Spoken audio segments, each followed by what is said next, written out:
Hello, everyone. Today is Wednesday, March 8th, 2023.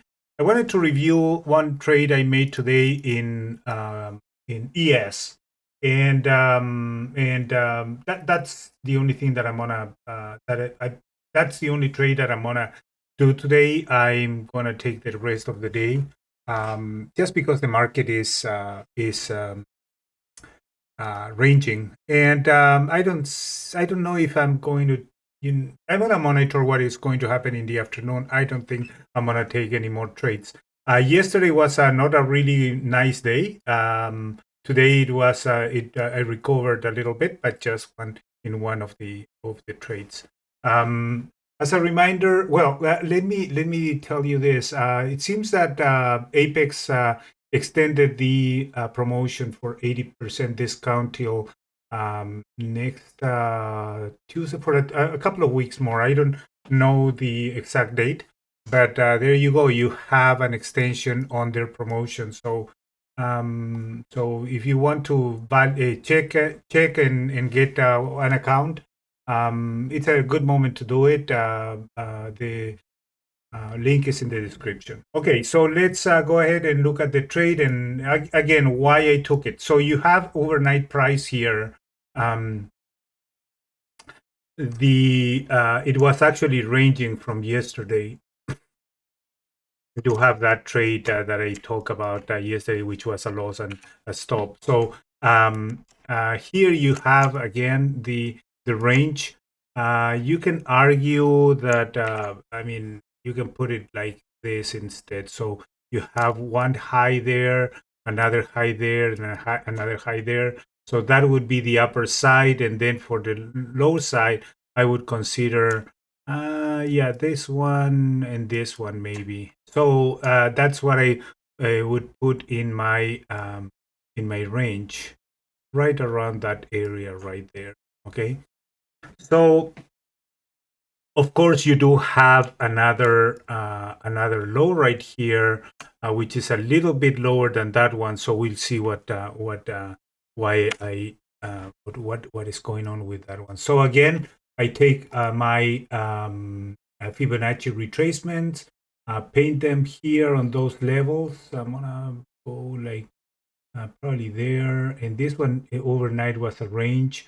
I'm gonna put it around this area right here. Okay, so you see that market was ranging, as I said, overnight, and then made a lower high right here, and it started to move down. And then we do have the opening range right there, the first 30 minutes of the price action. And then you see that right at this level, 10 a.m. came, and I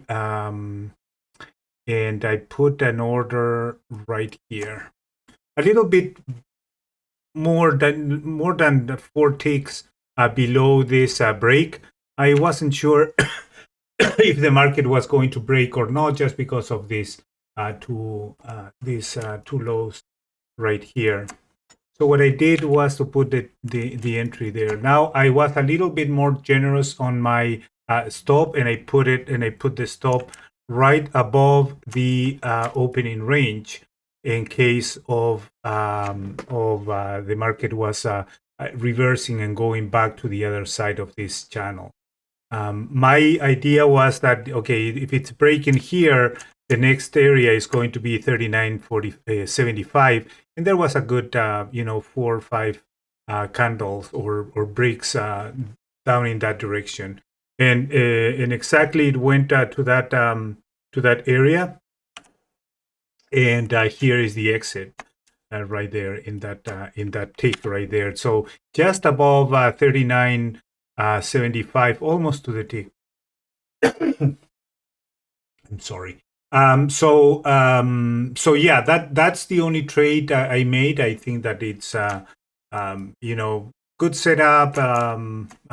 Break out of the range, or compression break. Bearish trade, and then it went up. Now price here is still in the range within this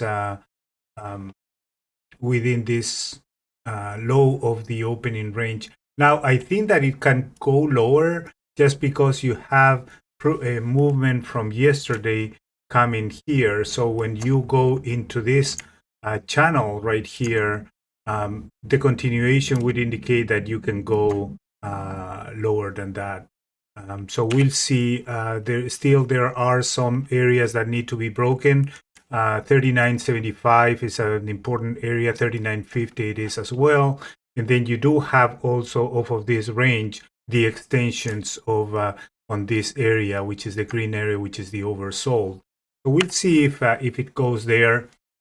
It could do it tomorrow. Yes, after yesterday's big move, today could be a consolidation day, and as of now, it really is. Now it's trying to break the lower side of this opening range. We'll see if the market makes continue doing. Now it's 12:30, so most of the volume is gone. We'll see. Sometimes at lunch they have nice moves to the downside. You do have also the previous.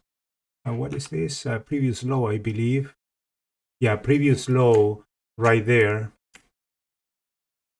That is the previous low. So it's threatened the previous low.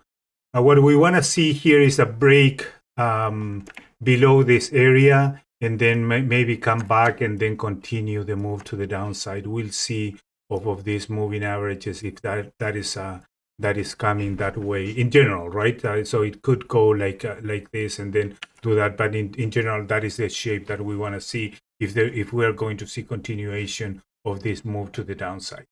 All right. Well, thank you so much for watching, and if you like the video, please hit the like button. Thank you so much.